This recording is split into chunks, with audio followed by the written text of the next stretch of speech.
لله الحمد لله نحمده ونستعينه ونستغفره ونعوذ بالله من شرور أنفسنا وسيئات أعمالنا من يهده الله فلا مضل له ومن يضلله فلا هادي له وأشهد أن لا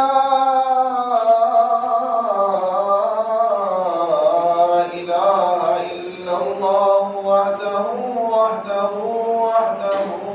لا شريك له وأشهد أن محمدًا عبده ورسوله اللهم صل على محمد وعلى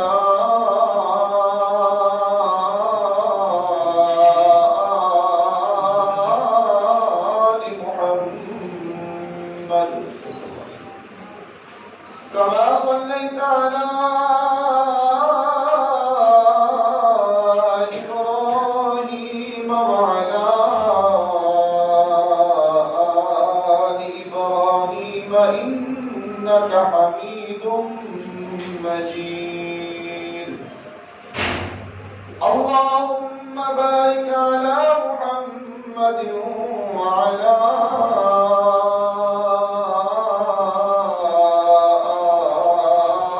آل محمد كما باركت على إبراهيم وعلى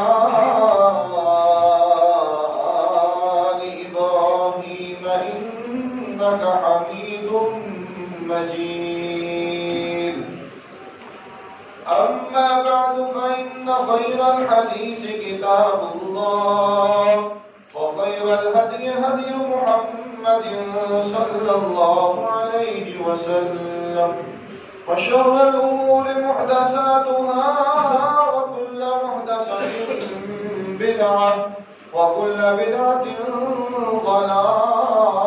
ضلالة وكل ضلالة في النار رب اشرح لي صدري ويسر لي أمري واحلل عقدة من لساني يفقه قولي رب زدني علما رب زدني علما رب زدنا علما أعوذ بالله من الشيطان الرجيم بسم الله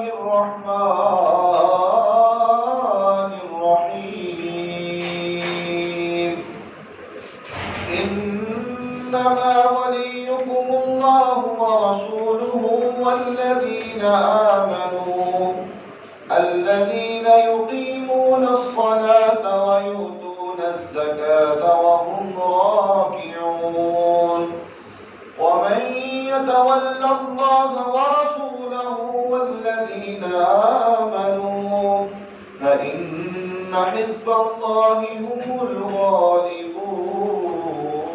الغالبون صدق الله مولانا العظيم وصدق رسوله النبي الكريم ونحن على ذلك من الشاهدين والشاكرين والحمد لله رب العالمين حمد و ثنا تعریف تمجید تقدیس اللہ رب العزت کے لیے جو کائنات کا پالنے والا ہے خالق ہے مالک ہے رازق ہے داتا ہے گنج بخش ہے لجپال ہے غریب نواز ہے غوث اعظم ہے علی کل شیء قدیر ہے درود و سلام آقا دو جہاں امام الانبیاء خطیب الانبیاء امام اعظم پیر اعظم رہبر اعظم، مرشد اعظم، امام کائنات، نبی التوبہ، نبی الرحمہ، بشیر نذیر سراج منیر صلی اللہ علیہ وسلم کی ذات اقدس پر باری تعالیٰ سے دعا ہے اللہ تعالیٰ ہمارا یہاں پر آنا، بیٹھنا، سننا، سنانا اللہ تعالیٰ اپنی بارگاہ کے اندر منظور و مقبول فرمائے اور ہم سب کا ذریعہ نجات کا سبب بنے۔ اللہ تعالیٰ ہم سب کو بار بار اپنے گھر کی زیارت نصیب فرمائے۔ حقیقی بات ہے، سچی بات ہے کہ انما ولیکم اللہ، میرا اللہ جو ہے وہ ہمارا کیا ہے؟ دوست ہے۔ ہمارے ولی کون ہیں؟ اللہ۔ ہمارے دوست کون ہیں؟ اللہ۔ وَرَسُولُهُ، اور اس کے رسول جو ہیں محمد صلی اللہ علیہ وسلم ہمارے کیا ہیں؟ دوست، ولی۔ وَالَّذِينَ آمَنُوا، اور وہ لوگ جو ایمان لائے وہ بھی کیا ہے؟ تمہارے ولی، تمہارے دوست۔ اب ایمان کیسا لانا ہے؟ الذین یقیمون الصلاۃ، جو نماز قائم کرتے ہیں۔ صرف ایمانی دعویٰ نہیں، ایمان کے ساتھ ساتھ نماز بھی قائم کرتے ہیں، وہ تمہارے کیا ہیں؟ دوست، وہ تمہارے کیا ہیں؟ ولی۔ وَيُؤْتُونَ الزَّكَاةَ، اور جو زکات ادا کرتے ہیں وہ بھی تمہارے کیا ہیں؟ ولی ہیں، دوست ہیں۔ وَهُمْ رَاكِعُونَ، جو نماز کو وقت کے ساتھ ادا کرتے ہیں، باجماعت ادا کرتے ہیں، وہ تمہارے کیا ہیں؟ ولی ہیں، دوست ہیں۔ اس کے بعد میرے اللہ نے فرمایا کہ وَمَن يَتَوَلَّ اللَّهَ وَرَسُولَهُ وَالَّذِينَ آمَنُوا، اگر تم اللہ سے دوستی کرنا چاہتے ہو، اگر تم اس کے رسول سے دوستی کرنا چاہتے ہو، اور اگر تم ایمان والوں سے دوستی کرنا چاہتے ہو تو پھر تمہیں نماز پڑھنی ہوگی، پھر تمہیں زکات ادا کرنی ہوگی، باجماعت مسجد میں نماز پڑھنی ہوگی۔ اور جو انسان اللہ سے دوستی کر لیتا ہے، جو انسان رسول اللہ صلی اللہ علیہ وسلم سے دوستی کر لیتا ہے، ایمان والوں سے دوستی کر لیتا ہے، فَإِنَّ حِزْبَ اللَّهِ، تو وہ اللہ کی جماعت ہوتی ہے، وہ اللہ کا گروہ ہوتا ہے، وہ اللہ کی جماعت ہے۔ فَإِنَّ حِزْبَ اللَّهِ هُمُ الْغَالِبُونَ، اور اللہ کی جماعت جو ہے وہ ہمیشہ غالب ہی آتی ہے، اللہ کا گروہ جو ہے وہ ہمیشہ غالب ہی رہتا ہے۔ یہ آپ کے سامنے میں نے 2 آیات پڑھی ہیں اور اس کا ترجمہ کیا ہے۔ چھٹا پارہ ہے، سورۃ المائدہ ہے۔ اس میں میرے اللہ نے بڑے عظیم لوگوں کی بڑی عظمت بیان کی۔ ولی کا معنی ہوتا ہے دوست۔ جس طرح ہم کہتے ہیں کسی انسان کو کہ یہ بڑا اللہ کا ولی ہے، اس کا معنی کیا ہوتا ہے؟ یہ اللہ کا دوست ہے۔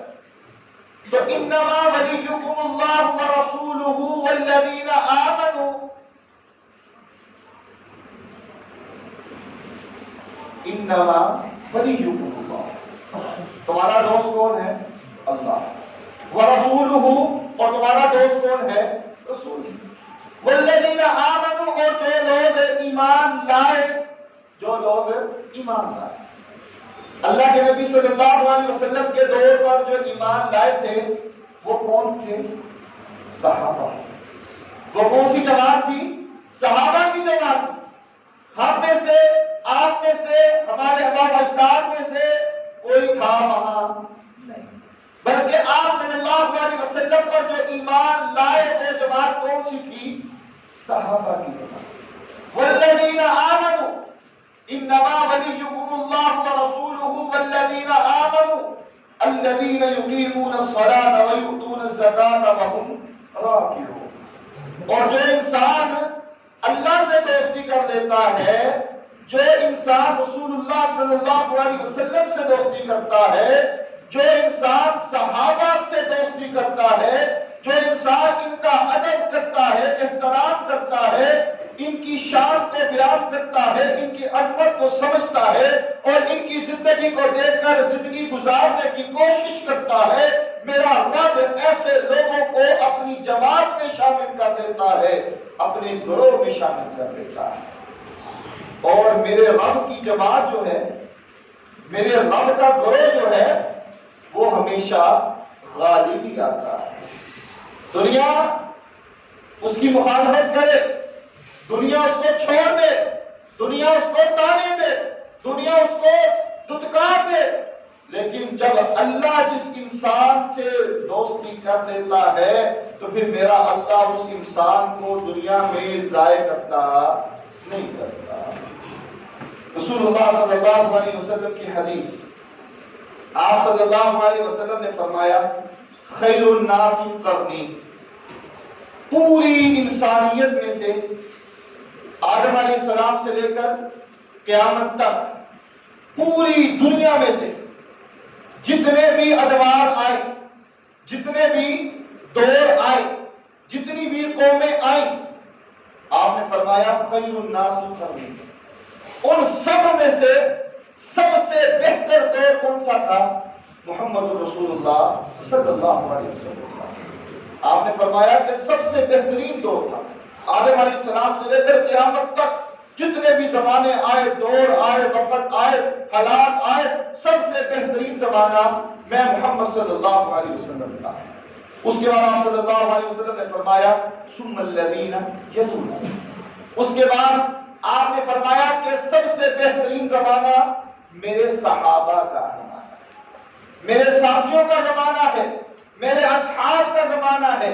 ابو بکر کا زمانہ بہترین ہے، عمر کا زمانہ بہترین ہے، عثمان کا زمانہ بہترین ہے، علی رضی اللہ تعالی عنہ کا زمانہ بہترین ہے، حسن و حسین رضی اللہ تعالی عنہما کا زمانہ بہترین ہے، امیر معاویہ رضی اللہ تعالی عنہ کا زمانہ بہترین ہے۔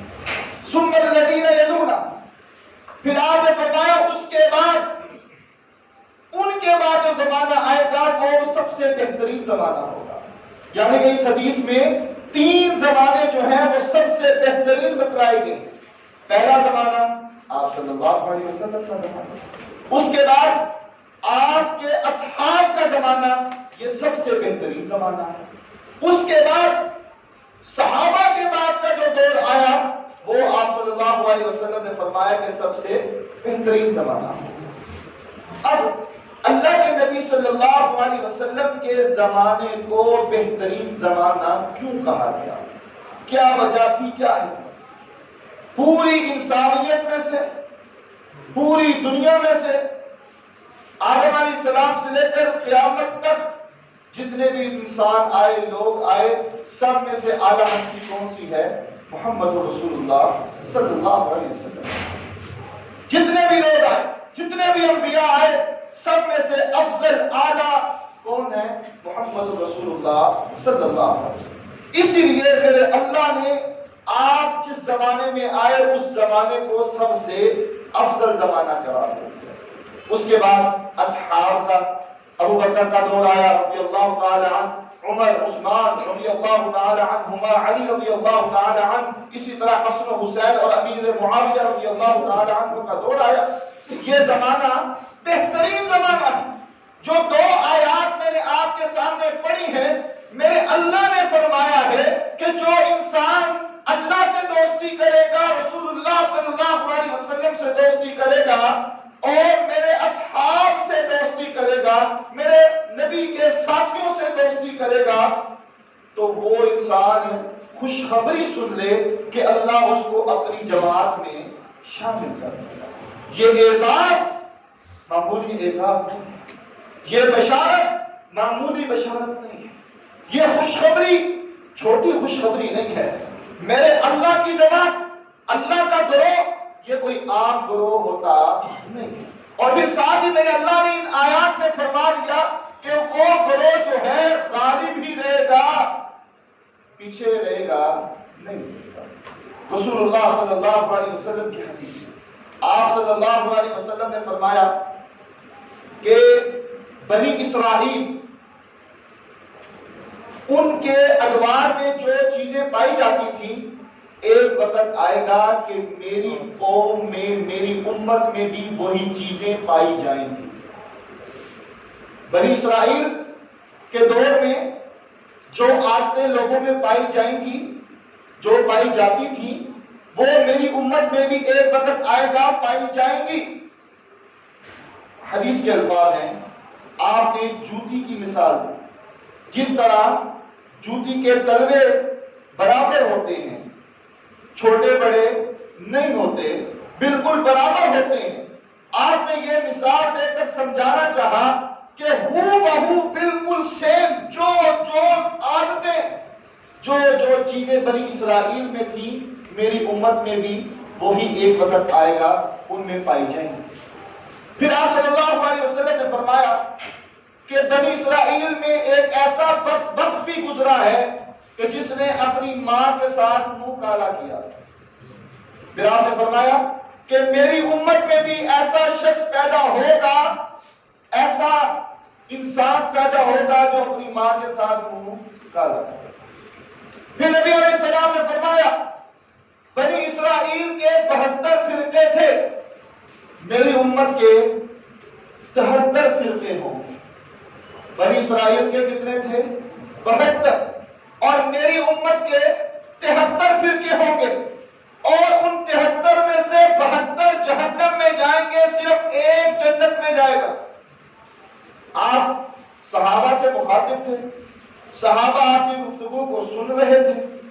ایک دم صحابہ حیران ہو گئے، زیادہ متوجہ ہوئے کہ 72 جہنم میں اور ایک جنت میں.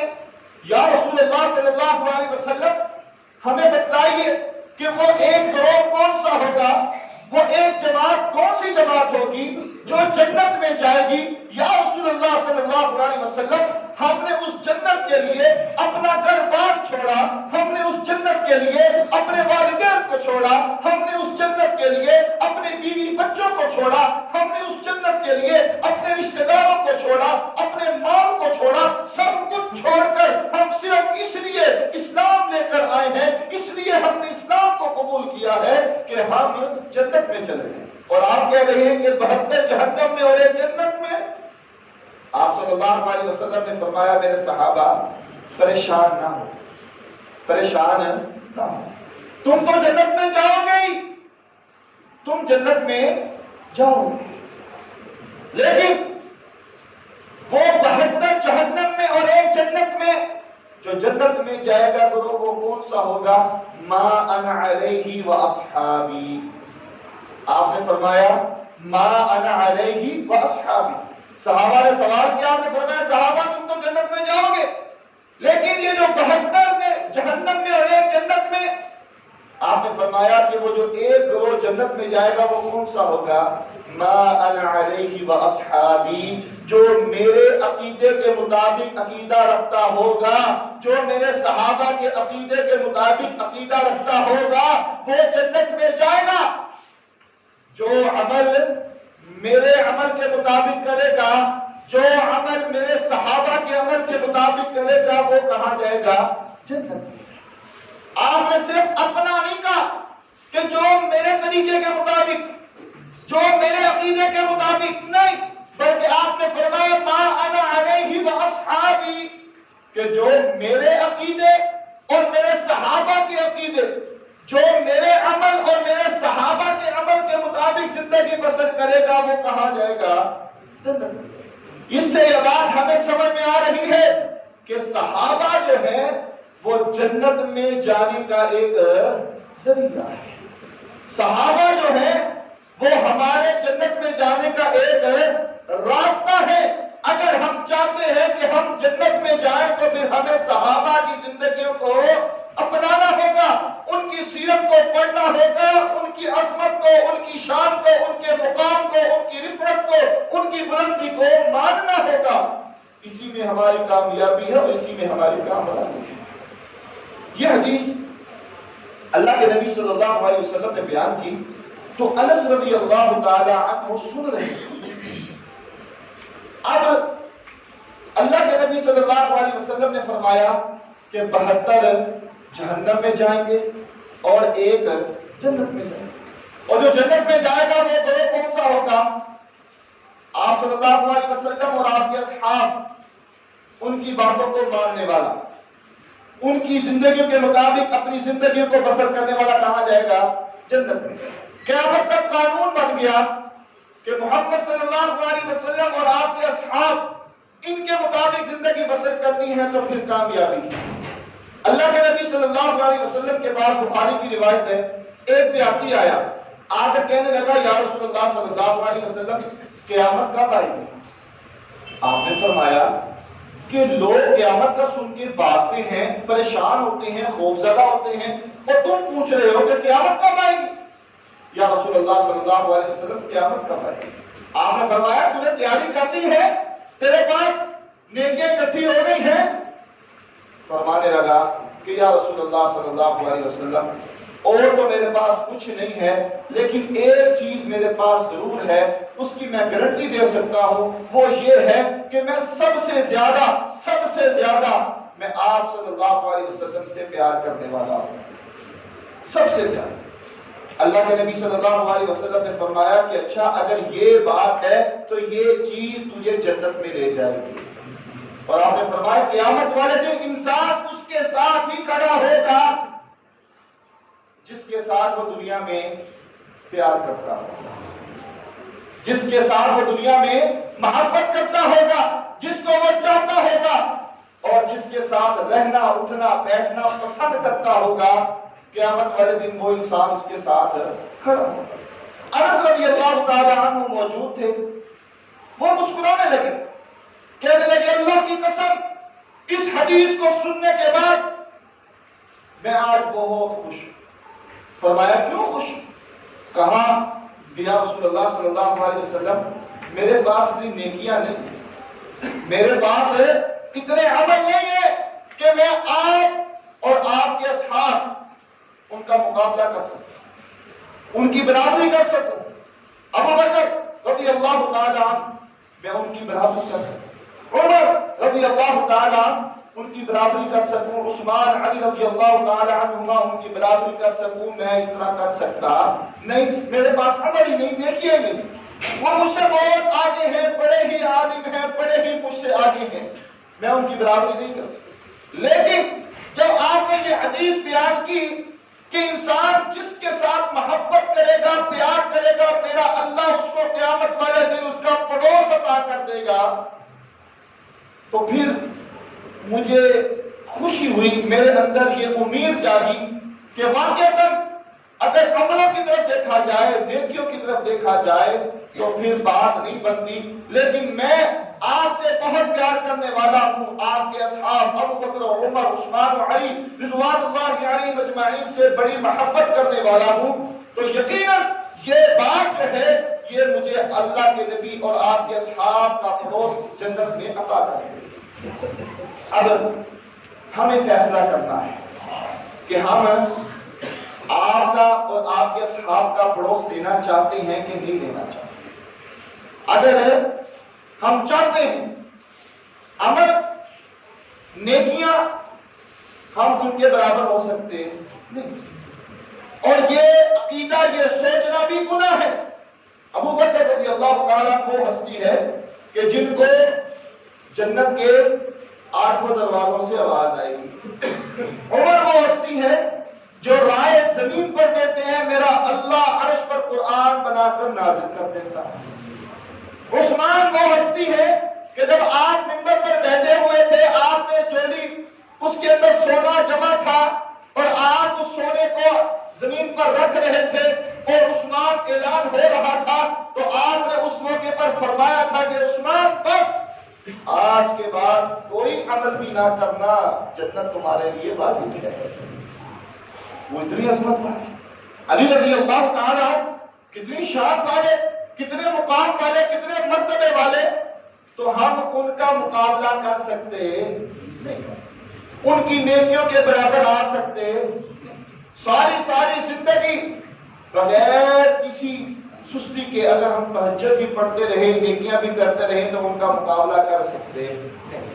لیکن اگر ہم ان کا پڑوس چاہتے ہیں، ان کا ساتھ چاہتے ہیں، تو پھر ہمیں ان کی محبت اپنے اندر پیدا کرنی ہوگی، ان سے محبت کرنی ہوگی، ان سے پیار کرنا ہوگا۔ اس پیار اور محبت کی بنا پر قیامت والے دن اللہ جنت میں ہمیں ان کا ساتھ نصیب فرما دے گا۔ سب کہہ دیں آمین۔ رسول اللہ صلی اللہ علیہ وسلم کی حدیث ہے، آپ نے فرمایا اکرموا اصحابی، میرے صحابہ کی عزت کرو، میرے صحابہ کی عزت کرو، احترام کرو۔ اگر تمہارے پاس کوئی بات ہو، اگر تمہارے پاس کوئی بات ہو، اذا ذکر اصحابی فامسکوا، تمہارے پاس اگر صحابہ کے متعلق کوئی گفتگو کی جائے، اگر تم کوئی چیز دیکھو یا سنو، تو تم خاموشی اختیار کرو، خاموش ہو جاؤ۔ کیا مطلب ہے؟ صحابہ کیا تھے؟ انسان تھے۔ صحابہ کیا تھے؟ انسان۔ ان سے غلطی ہو سکتی، ان سے غلطی ہو سکتی تھی۔ اگر میرے اصحاب سے کوئی غلطی ہوئی، اذا ذکر اصحابی فامسکوا، تو تم نے تبصرہ نہیں کرنا، تم نے حاشیہ چڑھانا نہیں چڑھانا، تم نے اس کو آگے پہنچانا نہیں پہنچانا۔ اگر تمہیں پتہ چلتا ہے، تمہیں محسوس ہوتا ہے، تم پڑھ رہے ہو، دیکھ رہے ہو کہ اس موقع پر، اس جگہ پر، اس محاذ پر، اس لڑائی پر، اس غزوے میں، اس مقام پر، اس جگہ پر، اس مسئلے میں صحابہ نے یہ کیا، کرنا یہ چاہیے تھا، اگر تمہیں پتہ بھی چل جائے تو تم نے کیا کرنا ہے؟ خاموش رہنا۔ تم نے کیا کرنا ہے؟ خاموش رہنا، غلطیاں نکالنی نہیں۔ اذا ذکر اصحابی فامسکوا، خاموش رہنا ہے۔ اور آج کیا ہوتا ہے؟ آئے دن نئے مسئلوں کو لے کر صحابہ کے آپس کی جو اختلافات تھے، یہ جو آپس کی معاملات تھے، ان کو ایشو بنا کر صحابہ پر گستاخانہ باتیں کی جاتی ہیں، صحابہ کے بارے میں ایسے اچھے الفاظ بولے جاتے ہیں کہ جو انسان کو اسلام سے خارج کر دیتے ہیں۔ اذا ذکر اصحابی فامسکوا، اگر تمہیں پتہ چل جائے، اللہ نے تمہیں فہم دے دیا، یا تمہارے پاس جو دلائل آئے ہیں، جو باتیں تمہارے پاس پہنچی ہیں، ان کو دیکھ کر، پڑھ کر، سن کر تم اس نتیجے پر پہنچ رہے ہو کہ اس معاملے میں اگر کوئی کچھ ہو گیا ہے تو تمہیں پھر بھی کیا کرنا چاہیے؟ خاموشی اختیار کرنا، تمہیں بولنا نہیں چاہیے، اس پر تبصرہ کرنا نہیں چاہیے، کیونکہ صحابہ مغفور ہیں، صحابہ مغفور ہے۔ مغفور کا معنی کیا ہے؟ کہ میرا رب نے ان کو معاف کر دیا ہے، ان کی خطا کو معاف کر دیا ہے۔ انسانیت کے ناطے اگر ان سے کوئی غلطی ہوئی بھی تھی تو میرے رب نے ان کو کیا کیا؟ معاف کر دیا، مغفور ہے۔ اب ہمیں کیا کرنا چاہیے؟ 28واں پارہ سورۃ حشر کے اندر میرے رب نے کیا فرمایا؟ یقولون ربنا اغفر لنا ولاخواننا الذین سبقونا بالایمان، اللہ سے دعا کرو، اے ہمارے رب اغفر لنا، ہمارے گناہوں کو معاف فرما، ولاخواننا، اور ہمارے بھائیوں کے گناہوں کو معاف فرما، الذین سبقونا بالایمان، اور ان لوگوں کے گناہوں کو معاف کر دے میرے اللہ جو ہم سے پہلے تجھ پر ایمان لائے اور اس دنیا سے چلے گئے، اللہ ان کو معاف فرما۔ یہ دعا کرنی چاہیے جو اللہ نے ہمیں سکھلائی، قرآن مجید میں موجود ہے۔ تو صحابہ کے لیے دعا کرنا یہ ضروری ہے اور لازمی ہے۔ یقولون ربنا اغفر لنا ولاخواننا الذین سبقونا بالایمان۔ اور آج کیا ہو رہا ہے؟ صحابہ کی بے ادبی کی جاتی ہے، صحابہ کے بارے میں گستاخانہ باتیں آگے پہنچائی جاتی ہیں، ان کی شان میں توہین کی جاتی ہے، ان کو برا بھلا کہا جاتا ہے۔ تو سن لیجیے پیغمبر علیہ السلام کی وہ حدیث، آپ صلی اللہ علیہ وسلم نے واضح کر کے فرما دیا۔ آپ ایک مقام پر جمع تھے، صحابہ موجود تھے، آپ نے کہا ہے میرے صحابہ، اگر تم احد پہاڑ کے برابر سونا اللہ کی راہ میں خرچ کرو. آپ نے کس کو کہا؟ صحابہ کو، کیونکہ ہم وہاں پر موجود نہیں تھے، ہمارے باپ اجداد وہاں پر موجود نہیں تھے، ہم میں سے کوئی موجود نہیں تھا. آپ نے صحابہ سے مخاطب ہو کر کہا اے میرے صحابہ، اگر تم بھی احد پہاڑ کے برابر اللہ کی راہ میں سونا خرچ کر دو تو وہ صحابہ، ان کا یہ 2 ہاتھ جو دعا کے لیے ہم اٹھاتے ہیں، اس میں جتنا گندم آتی ہے وہ خرچ کریں، تم ان کا بھی مقابلہ نہیں کر سکتے. کیا مطلب؟ حدیث کا کیا مفہوم؟ صحابہ 2 حصوں میں تقسیم ہوئے. صحابہ اس کے 2 حصے ہوئے. ایک گروہ وہ ہے جو فتح مکہ سے پہلے مسلمان ہوا، اور ایک وہ گروہ جو فتح مکہ کے بعد مسلمان ہوا. آپ جن سے مخاطب ہیں وہ فتح مکہ کے بعد والے مسلمان صحابہ ہیں. آپ ان کو کہہ رہے ہیں اے میرے صحابہ، اگر تم احد پہاڑ کے برابر صدقہ کرو، وہ احد پہاڑ جو 9 کلومیٹر لمبا ہے اور اتنا چوڑا، اتنا لمبا، اتنا اونچا، اگر اس کو سونا خرچ کر دیا جائے، ہے تو وہ پتھر کا، اگر وہ سارے کا سارا سونا بن جائے لاکھوں ٹن بنتا ہے. اگر تم وہ بھی اللہ کی راہ میں خرچ کرو اور فتح مکہ سے پہلے جو مسلمان ہوئے صحابہ، تم ان کا مقابلہ کر سکتے نہیں. میں اور آپ کس کیٹیگری میں؟ ہماری اور آپ کی اوقات کیا ہے؟ پیغمبر علیہ السلام نے واضح فرما دیا. اور آج کا بدبخت کلمہ گو مسلمان جو اپنا نام کے اوپر لیبل لگاتا ہے کہ یہ مسلمان ہے، اور وہ صحابہ کے بارے میں تبرہ بولے، صحابہ کے بارے میں گستاخانہ باتیں کرے، اور صحابہ کی وفات کے موقع پر جشن منائے، اور آج کا مسلمان اس کا ساتھ دیتا ہے. پیغمبر علیہ السلام کی حدیث سن لیجئے. آپ نے فرمایا لا تسبوا اصحابی، لا تسبوا اصحابی، میرے صحابہ کو برا بھلا مت کہو، میرے صحابہ پر تبرہ مت کرو، میرے صحابہ کو گالی مت دو. آپ نے فرمایا جو انسان صحابہ کو برا بھلا کہتا ہے، صحابہ کے بارے میں گستاخی کرتا ہے، فعلیہ لعنۃ اللہ والملائکہ والناس اجمعین، ایسے انسان پر اللہ کی لعنت ہے، ایسے انسان پر فرشتوں کی لعنت ہے، اور ایسے انسان پر پوری انسانیت کی لعنت ہے، اس انسان پر جو صحابہ کی گستاخی کرتا ہے. اب انسان کلمہ بھی پڑھے، مسلمان ہونے کا دعویٰ بھی کرے، اور صحابہ کے بارے میں گستاخانہ باتیں بھی کرے، صحابہ کے بارے میں جو آپس کی معاملات تھے ان کو دیکھتے ہوئے فیصلے سنائے کہ نہیں جی اس نے غلط کیا، اس نے ٹھیک کیا.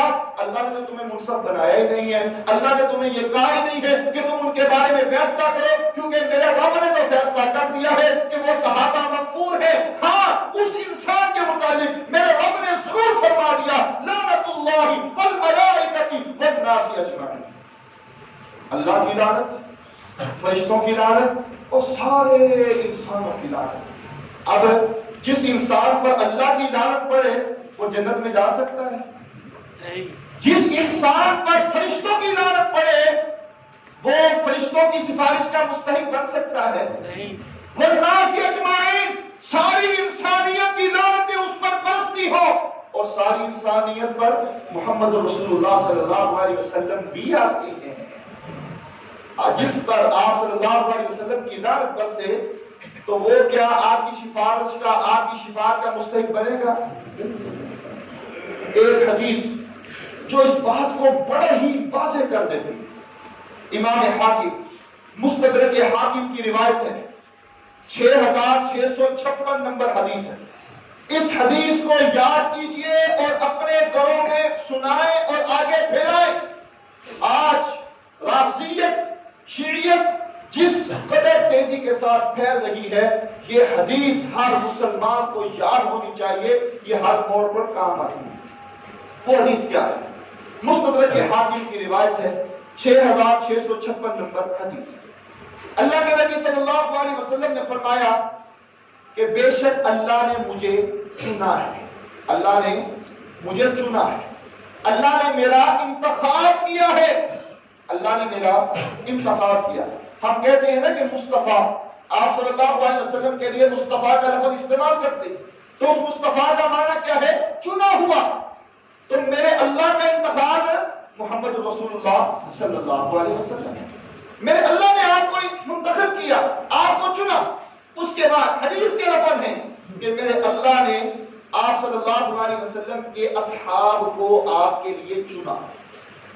آپ صلی اللہ علیہ وسلم کے اصحاب کو آپ کے لیے چنا، یعنی کہ صحابہ کا انتخاب کس کا ہے؟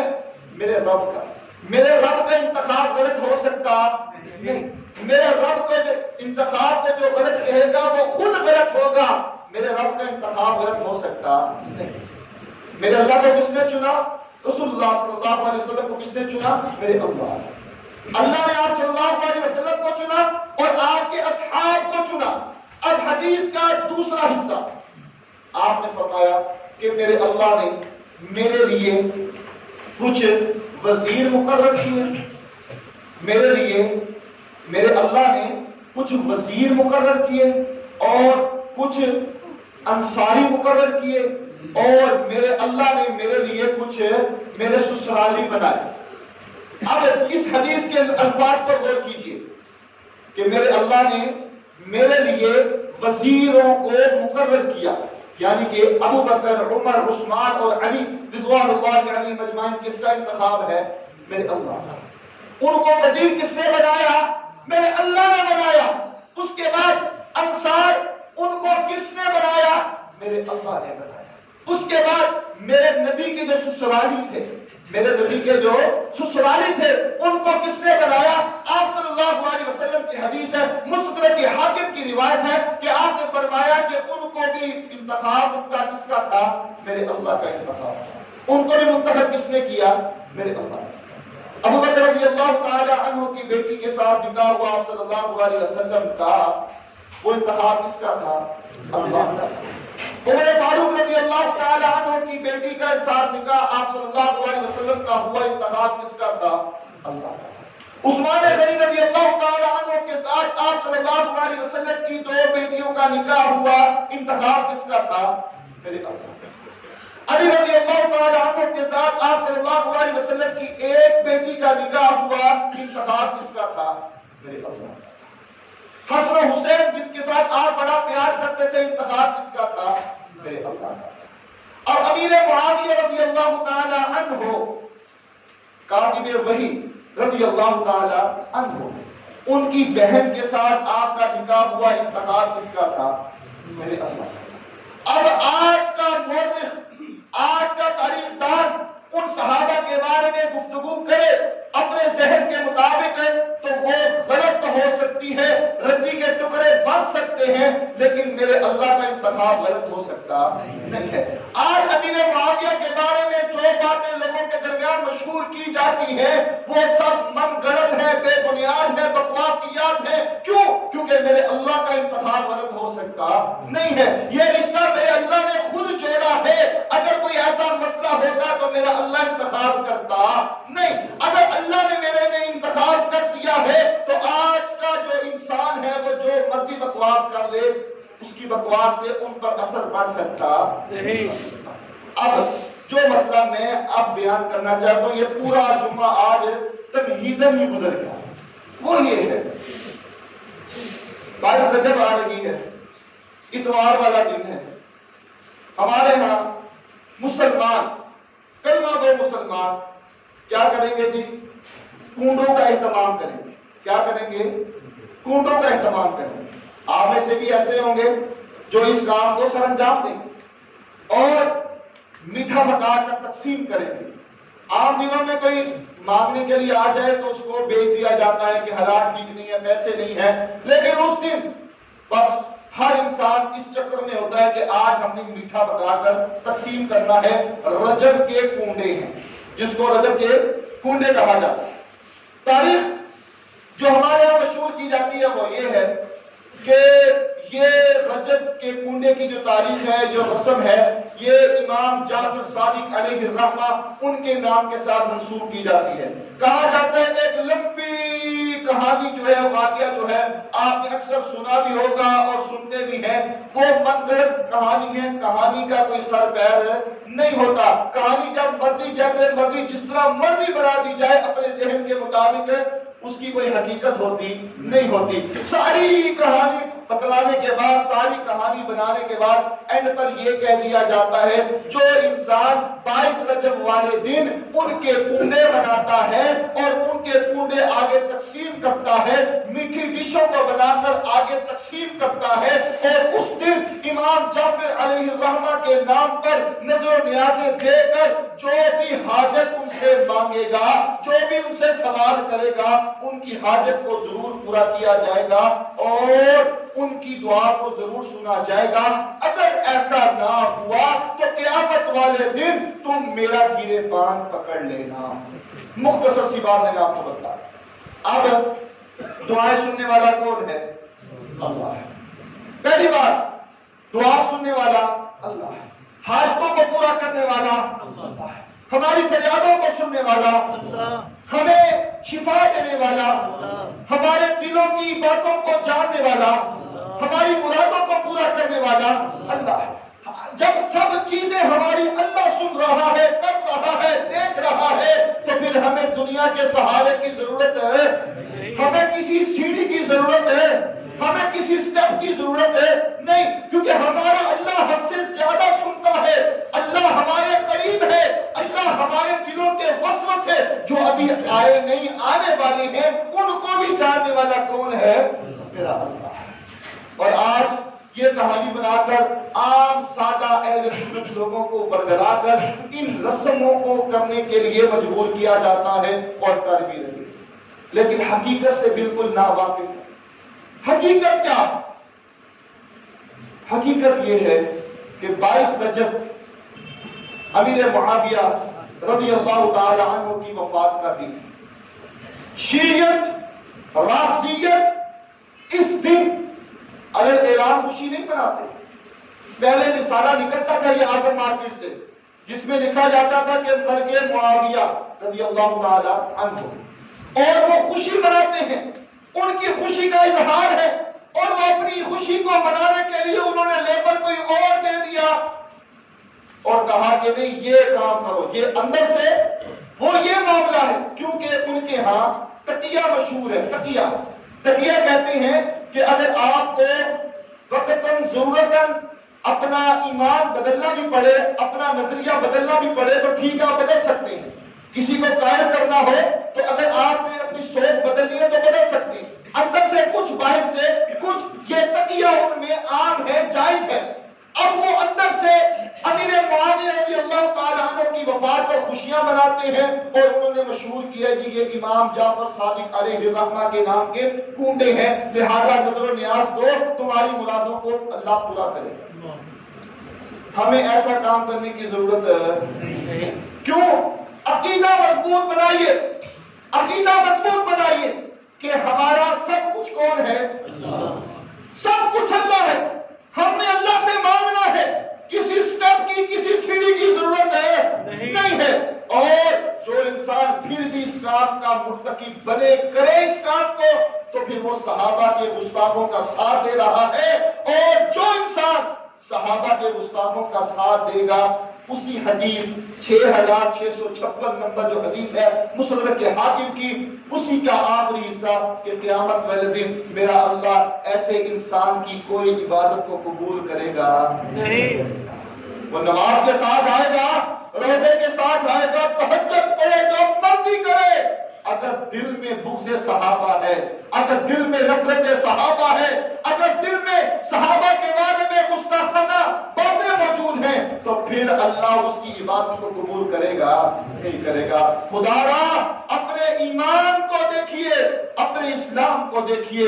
خدا را رسول اللہ صلی اللہ علیہ وسلم کے اصحاب کی سیرت کو پڑھیے، ان کے کردار کو پڑھیے کہ انہوں نے سب کچھ قربان کر دیا دین اسلام کی خاطر، شریعت کی خاطر، قرآن کی خاطر.